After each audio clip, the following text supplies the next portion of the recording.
Capítulo 4. Você se atreverá a explorar os poderes da sua mente? Você é uma mente com um corpo. Por ser uma mente, você possui poderes místicos, poderes conhecidos e desconhecidos. Atreva-se a explorar os poderes de sua mente. Por que expor a luz?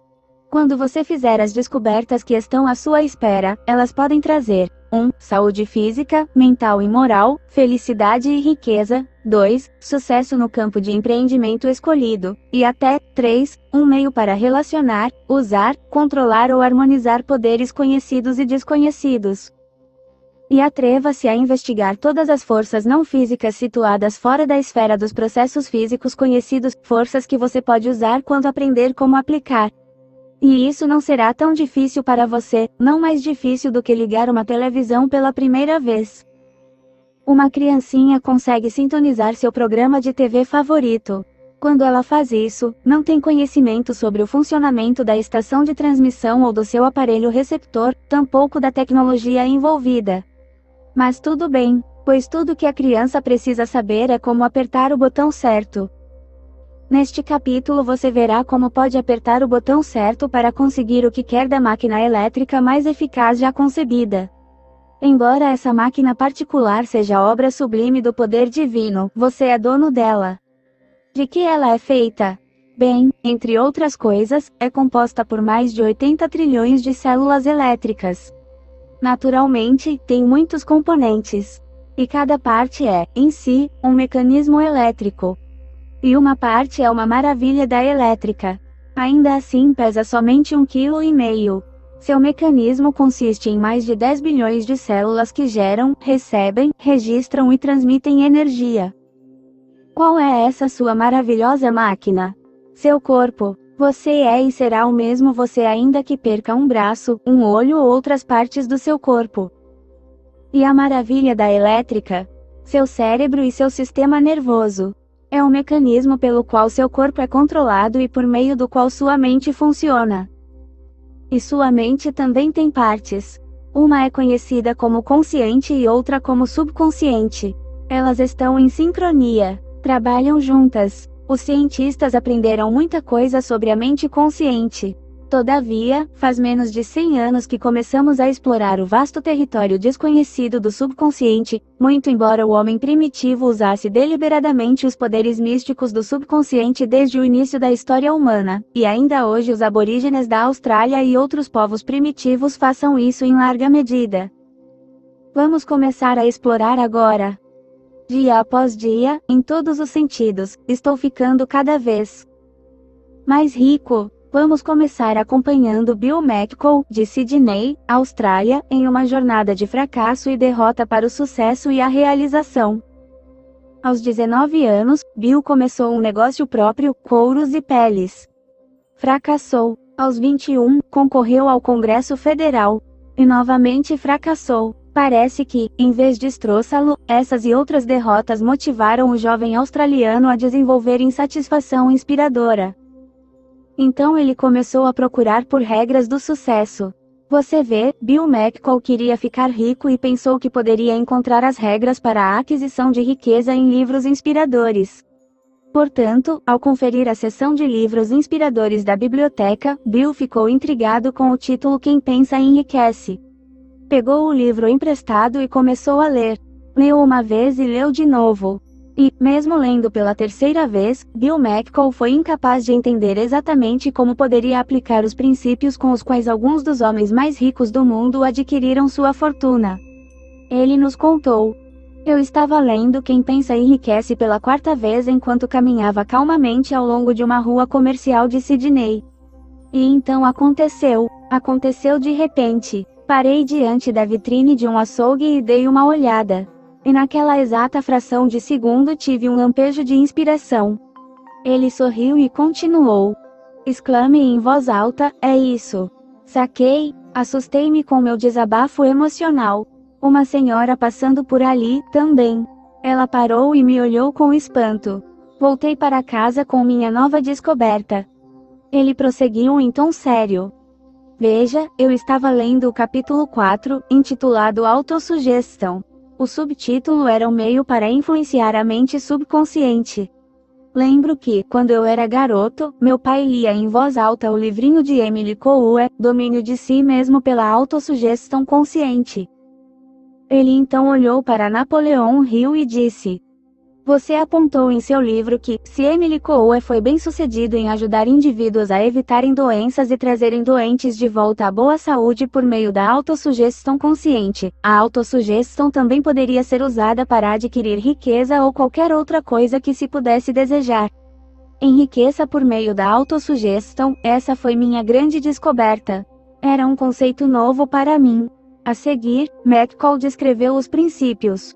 Parecia que ele havia memorizado do livro.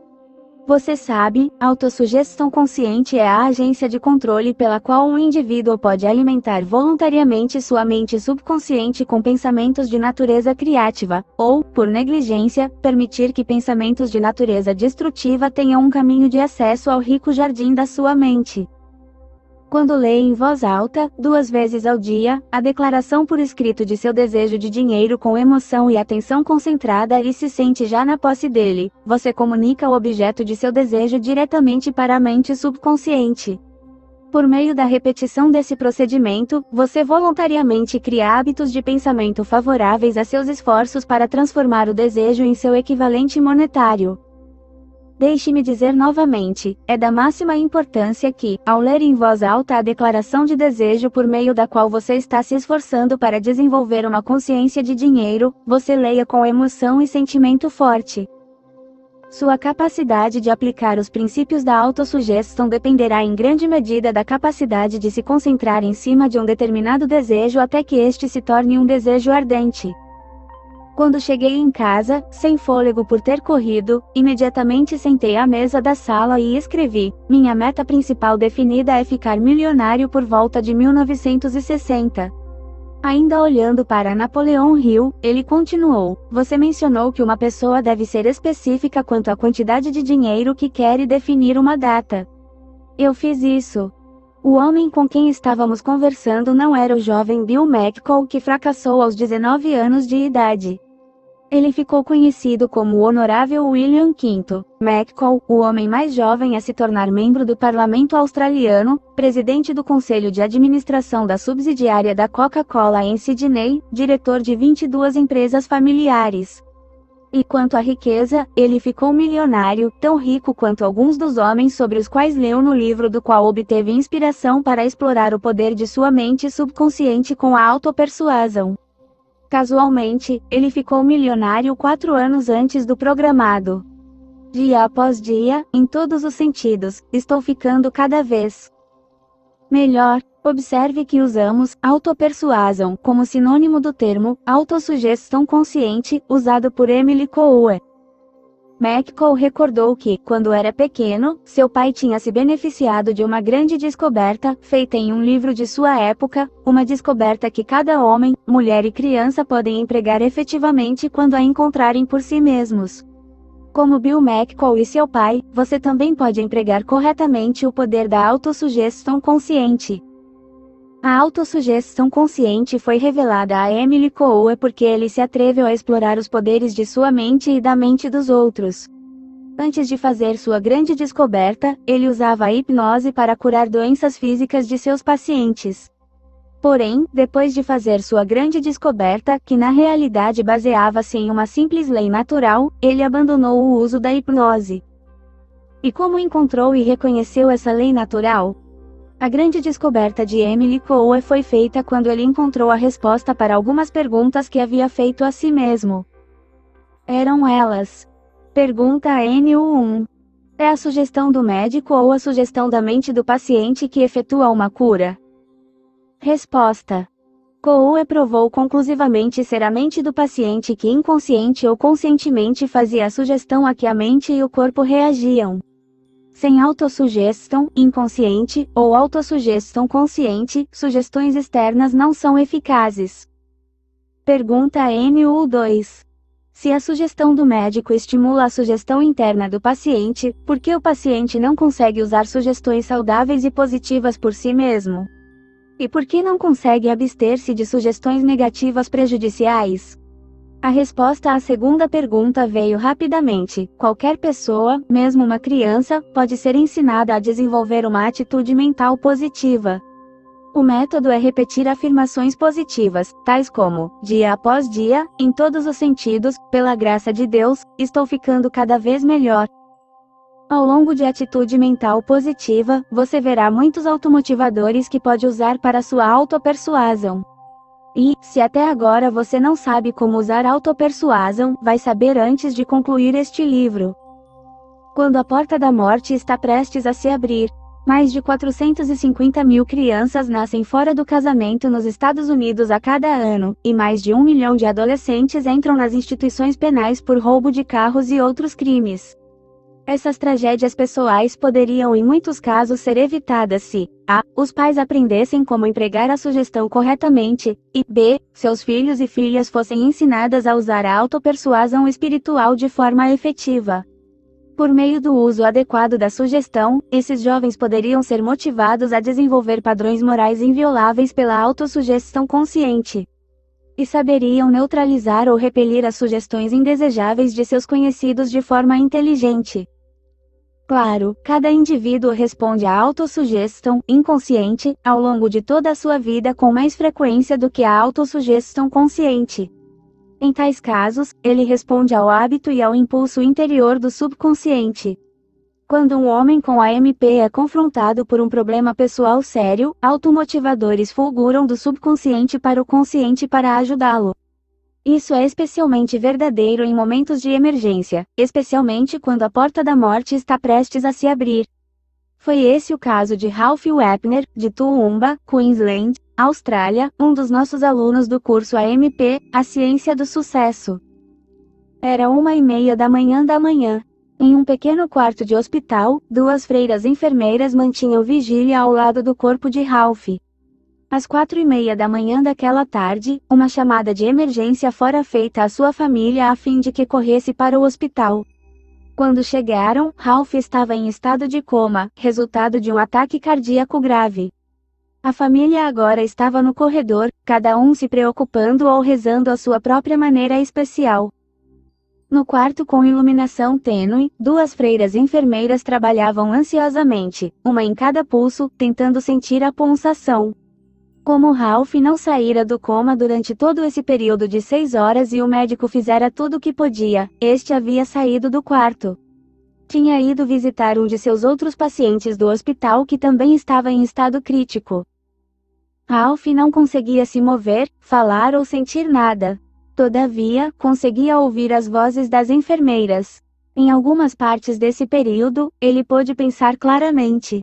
Ouviu uma freira afirmar em tom agitado: "Ele não está respirando. Consegue pegar uma batida?" A resposta foi: "Não." Ele ouviu a pergunta e a resposta repetidas vezes: "Consegue pegar uma batida agora?" "Não." "Estou bem", pensou, "mas devo dizer a elas. Tenho que dizer a elas de alguma forma." Ao mesmo tempo, estava se divertindo ao ver as enfermeiras enganadas daquela forma. Ele pensava: "Eu estou bem. Não vou morrer. Mas como posso dizer a elas?" E então lembrou do automotivador que tinha aprendido: "Você pode fazer-se acreditar que pode." Ele tentou abrir os olhos, mas parecia que, quanto mais tentava, mais fracassava. As pálpebras não respondiam ao comando de sua vontade. Tentou mover o braço, a perna, a cabeça, mas não conseguia sentir absolutamente nenhuma reação. Na verdade, não sentia nada. Tentou abrir seus olhos outra vez e mais outra, até que finalmente ouviu as palavras: "Eu vi uma pálpebra tremer, ele ainda está aí." "Não senti medo", diz Ralph, "e ainda acho que foi muito divertido." Periodicamente uma enfermeira me chamava: "Você está aí, Sr. Wepner?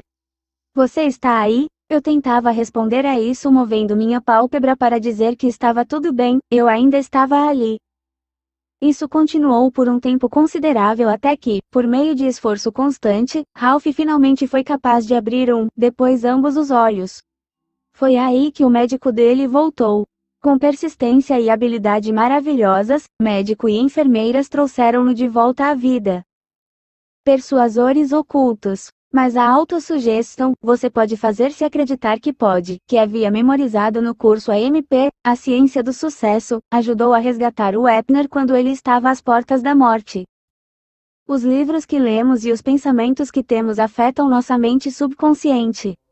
Mas também há forças invisíveis com efeitos poderosos semelhantes, embora subliminares, abaixo do reino da consciência. Essas forças invisíveis podem ser de causas físicas conhecidas ou fontes desconhecidas. Antes de discutir o desconhecido, vamos ilustrar com um exemplo de conhecimento comum desde a publicação de Hidden Persuaders por Vince Packard.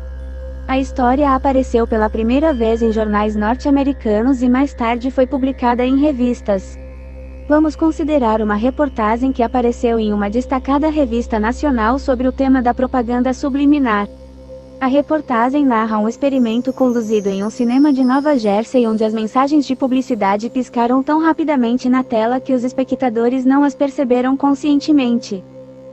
Durante um período de 6 semanas, mais de 40.000 pessoas tornaram-se alvo desse teste sem saber, enquanto frequentavam o cinema. Projetadas na tela por um processo especial que as tornavam invisíveis a olho nu, havia 2 mensagens publicitárias relativas a produtos disponíveis no saguão do cinema. Ao final das 6 semanas, os resultados foram tabulados. As vendas de um dos produtos tinham subido mais de 50%, enquanto as vendas do outro produto subiram quase 20%. O inventor do processo explicou que, embora as mensagens fossem invisíveis, ainda assim produziam efeito em muita gente na plateia por causa da capacidade da mente subconsciente de absorver impressões demasiado fugazes para serem registradas conscientemente. Quando essa história apareceu na imprensa, o público ficou horrorizado pela tentativa de canalizar nossos hábitos de pensamento, nossas decisões de compra e nossos processos de pensamento com o uso da sugestão subliminar. As pessoas ficaram com medo. Temiam a lavagem cerebral na sua forma mais sutil. Contudo, para nós, é espantoso que ninguém tenha adotado a abordagem de AMP.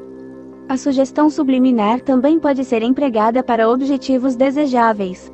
Todo mundo sabe ser possível usar o poder para o mal ou para o bem, dependendo de como é direcionado. Já que a experiência comprovou seu intento, não é preciso muita imaginação para ver quais seriam os resultados benéficos para os espectadores caso os seguintes automotivadores piscassem em uma tela de cinema. Deus é sempre um bom Deus. Dia após dia, em todos os sentidos, pela graça de Deus, você está ficando cada vez melhor. Tenha a coragem de enfrentar a verdade. O que a mente do homem pode conceber e acreditar, a mente do homem pode alcançar. Cada adversidade tem a semente de um benefício equivalente ou maior para aqueles que têm uma atitude mental positiva. Você pode fazer-se acreditar que pode. Isso seria uma abordagem de AMP desde, é claro, que o consentimento do público fosse obtido com antecedência. Outro caso de uma força física conhecida que afeta a mente subconsciente pode ser mostrado pelo efeito do radar em navegadores. Por que o Andrea Doria e o Valchen afundaram? O Andrea Doria, capitaneado por Pierre Clamay, e o Estocolmo, sob o capitão H.G. Nordenson, colidiram a cerca de 50 milhas da ilha de Nantucket em 26 de julho de 1956. 50 pessoas morreram. O Andrea Doria foi avistado pelo operador de radar do Estocolmo quando estavam distantes 10 milhas um do outro. O navio de luxo Santa Rosa, da Grace Line, sob o capitão Frank S. Civic, colidiu com o petroleiro Valchen em 26 de março de 1959, 22 milhas ao largo da costa de Nova Jersey. 4 tripulantes foram mortos. O segundo imediato Walter Wells, operador de radar do Santa Rosa, alegou ter feito 2 plotagens do curso do petroleiro Valchen. Nenhuma explicação satisfatória sobre a verdadeira causa dessas colisões resultou das investigações em ambos os casos. As ondas dos instrumentos de radar poderiam ser a verdadeira causa? Talvez Sidney A. Schneider tenha a resposta. Como um jovem adolescente, Sidney A. Schneider, de Escok, Illinois, interessou-se por hipnotismo quando observou seu irmão mais velho, um estudante universitário, colocar sua primeira cobaia sob hipnose com sucesso. Sidney tornou-se um hipnotizador perito. Durante sua carreira profissional, tornou-se operador de rádio e engenheiro eletrônico. Na Segunda Guerra Mundial, Sidney Schneider foi uma parte vital do sistema conhecido como Informação, Amigo ou Inimigo, IFF, Information, Friend or Foe. Seu trabalho era certificar-se de que cada navio que saísse dos Estados Unidos estivesse equipado com radar. Ele notou que os operadores de radar às vezes entravam em transe. Eles não sabiam que haviam estado em transe quando saíam daquele estado. Por causa de seu conhecimento de hipnose e eletrônica, Schneider concluiu que a atenção fixa dos funcionários navais ocorria quando as ondas da máquina de radar sincronizavam-se com as ondas cerebrais do operador. Com base nessa teoria, ele mudou as ondas do instrumento de radar e eliminou a recorrência dos transes. Sidney Schneider contou-nos que converteu suas conclusões sobre o princípio que colocava os marinheiros operadores de radar em transe no sincronizador de ondas cerebrais, uma máquina inventada por ele depois da guerra. O que é o sincronizador de ondas cerebrais? É um instrumento eletrônico projetado para induzir a vários níveis de hipnose por estimulação subliminar e fótica, pela luz, das ondas cerebrais. O instrumento pode ser usado sozinho ou combinado com uma gravação de sugestões verbais do terapeuta. Não são colocadas conexões físicas ou acessórios no paciente. Obtém-se resultados a qualquer distância em que a luz da máquina seja visível. O aparelho induz a níveis hipnóticos leves e profundos em mais de 90% dos indivíduos no tempo médio de 3 minutos. Em um experimento com o sincronizador de ondas cerebrais, nenhuma das pessoas envolvidas foi informada sobre a máquina ou o que ela poderia fazer. Nem foi dito que elas eram objetos de um experimento. Ainda assim, 30% delas foram hipnotizadas em diversos graus, variando de estados leves a profundos. Por que e como o sincronizador de ondas cerebrais funciona? Perguntamos. É como um transmissor de televisão, disse Schneider. O cérebro humano produz pulsos, ondas, de eletricidade em várias faixas de frequência.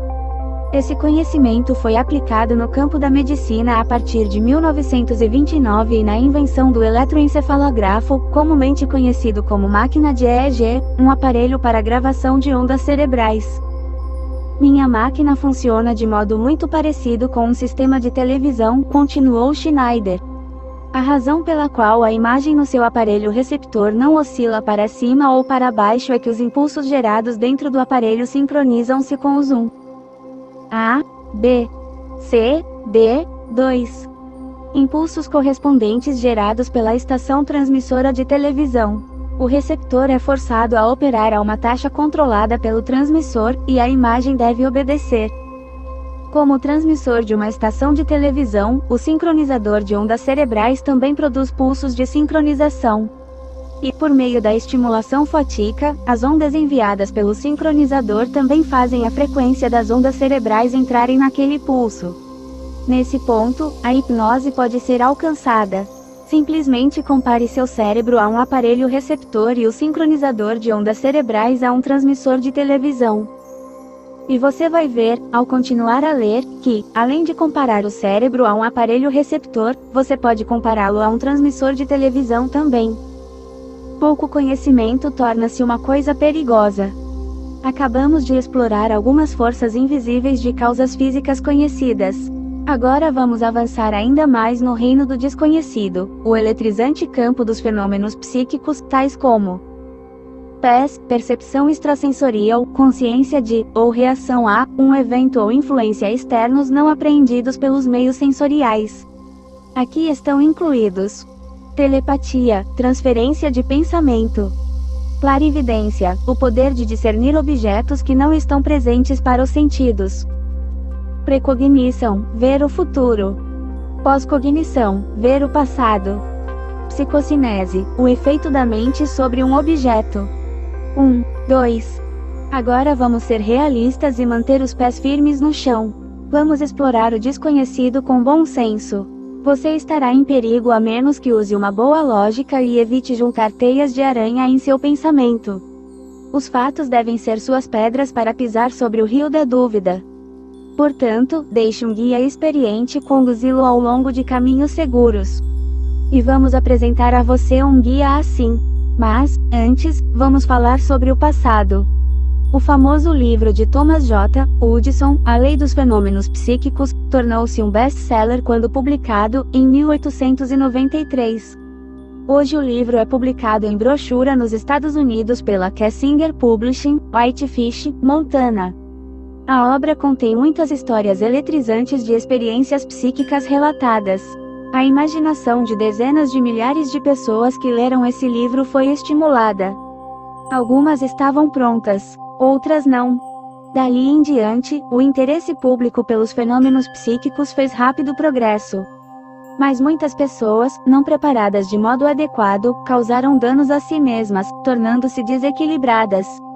Embora tivessem muito pouco conhecimento sobre os poderes psíquicos, a novidade e o interesse quase que irresistível pelo assunto gerou um frenesi em certas pessoas. Há uma tendência perceptível em algumas pessoas não devidamente instruídas e maduras em seu pensamento e não muito bem ajustadas emocionalmente de ficarem fascinadas com esse estudo intrigante. É fácil entender por que tantos líderes religiosos, cientistas e pessoas responsáveis pelo bem-estar do povo consideraram o estudo de fenômenos psíquicos um anátema. A imaginação corria desenfreada e ameaçava a sanidade do povo. Fatos e ficção pareciam indistinguíveis. 3. 4. Hipnotismo por amadores e artistas de variedades, assim como as trapaças e fraudes praticadas por faquires, médiuns e charlatães abusavam da mente do público. Princípios religiosos básicos foram retorcidos em uma direção que levava ao mal. Qualquer coisa associada a fenômenos psíquicos tornou-se repelente. Virou tabu. Apesar dos perigos, tabus e ostracismo social ou profissional, havia homens corajosos, honrados e de bom senso que tiveram a coragem de explorar em busca da verdade. Mas coube a longa e corajosa luta do Dr. Joseph Banks Heine, que trabalhou na Universidade Duke, inspirado e assistido pela esposa, a doutora Louisa E. Heine, para revestir o estudo de fenômenos psíquicos de respeitabilidade. Isso graças ao caráter impecável de Heine e seus 30 anos de experimentos controlados de laboratório com base em leis matemáticas. Sua tarefa era difícil, pois os fenômenos psíquicos espontâneos não são aptos a ocorrer em um laboratório. Tais fenômenos ocorrem quando menos se espera e geralmente quando uma pessoa está sob maior pressão emocional ou possuída de um desejo obsessivo intensificado, muitas vezes simultaneamente à morte de um ente querido. Westinghouse investe em comunicação extrasensorial. É evidente que, hoje em dia, qualquer escritor sobre o assunto dos fenômenos psíquicos se empenha em ter a proteção de uma parte do manto de respeitabilidade de Heine, referindo-se a ele e à Universidade Duke para tornar suas próprias teorias digestíveis. Não somos exceção. Sugerimos com insistência que, se você tiver interesse em ir além, leia The Hit of the Mind e os outros livros dos quais Heine é autor ou coautor. Nossa recomendação: deixe Joseph Banks Heine ser seu guia. E quanto êxito teve o trabalho de Heine em quebrar a resistência à investigação e crença nos estranhos poderes da mente? Um teste justo, nos parece, reside no fato de que empresários pragmáticos ficaram convencidos e estão fazendo experiências próprias. Em uma entrevista, o Dr. Peter A. Castruccio, diretor do Instituto de Astronáutica Westinghouse, confirmou que os cientistas da Westinghouse estão engajados em pesquisas para encontrar meios de usar a telepatia e a clarividência na comunicação de longa distância.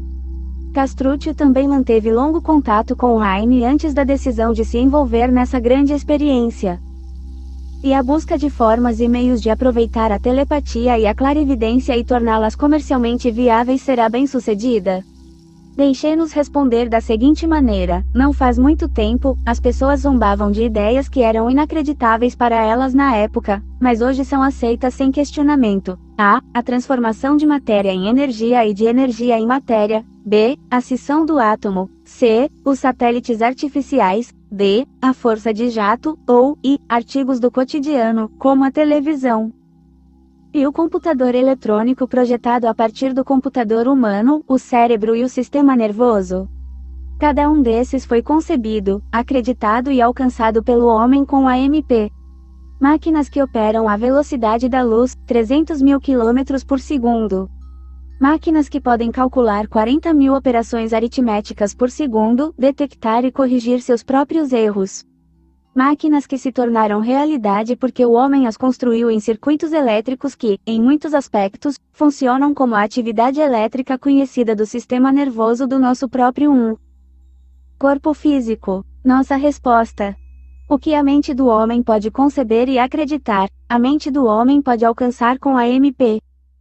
Mas nenhuma máquina ou invenção do homem é tão maravilhosa como seu próprio e magnífico computador, seu cérebro e seu sistema nervoso, com o poder de atividade elétrica. O homem é mais do que um corpo com um cérebro. Você é uma mente com um corpo, uma mente possuidora de, e também afetada por, poderes conhecidos e desconhecidos. Uma mente composta por duas partes, consciente e subconsciente. Aqui, realçamos principalmente o conceito da mente subconsciente, seus poderes e as forças conhecidas e desconhecidas que a afetam. Mas e quanto à mente consciente? Ela é igualmente importante, e você vai ler sobre isso no próximo capítulo, intitulado E Algo Mais. Agora, se a sua reação à leitura não lhe proporcionou uma visão sobre como você pode apertar o botão certo para conseguir o que quer da máquina que possui, atreva-se a explorar os poderes de sua mente. Guie-se pelo piloto NU4. E algo mais. Piloto NU4. Pensamentos pelos quais se guiar. Você é uma mente com um corpo. Seu corpo é uma máquina elétrica. Seu cérebro é um mecanismo que é uma maravilha elétrica. 2, 3, 4, 5, 6, 7, 8, 9. Sua mente possui duas partes, consciente e subconsciente. Elas trabalham juntas. Autossugestão consciente e autopersuasão são sinônimos e contrastam com a palavra autossugestão, uma atividade inconsciente. A autossugestão envia mensagens do subconsciente para a mente consciente, bem como para partes do corpo, de forma automática. A mente subconsciente é a sede do hábito, da memória, dos padrões de conduta invioláveis, etc. Dia após dia, em todos os aspectos, estou ficando cada vez melhor. Autoafirmações repetidas com frequência, rapidez e emoção afetam a mente subconsciente e a fazem reagir. Bill McCall adquiriu riqueza pela utilização da autopersuasão. A grande descoberta de Coe foi: você pode usar sugestões saudáveis e positivas para ajudar a si mesmo. E também pode abster-se de sugestões negativas e prejudiciais. Aprenda a usar a sugestão adequada para influenciar os outros. Aprenda a empregar a autossugestão consciente correta. Quando fizer isso, você pode ter saúde física, mental e moral, felicidade e sucesso. Você pode fazer se tiver a MP e acreditar que pode. Persuasores ocultos. Utilize a abordagem da AMP. Seu cérebro emite energia sob a forma de ondas cerebrais. E essa energia é o poder que pode afetar outra pessoa ou um 10. Objeto. Pouco conhecimento pode ser uma coisa perigosa. Atreva-se a explorar os poderes de sua mente. Quando você entrar no perigoso território inexplorado dos fenômenos psíquicos, deixe Joseph Banks Rhine ser o seu guia. Dia após dia, em todos os sentidos. Pela graça de Deus, estou ficando cada vez melhor por meio da AMP.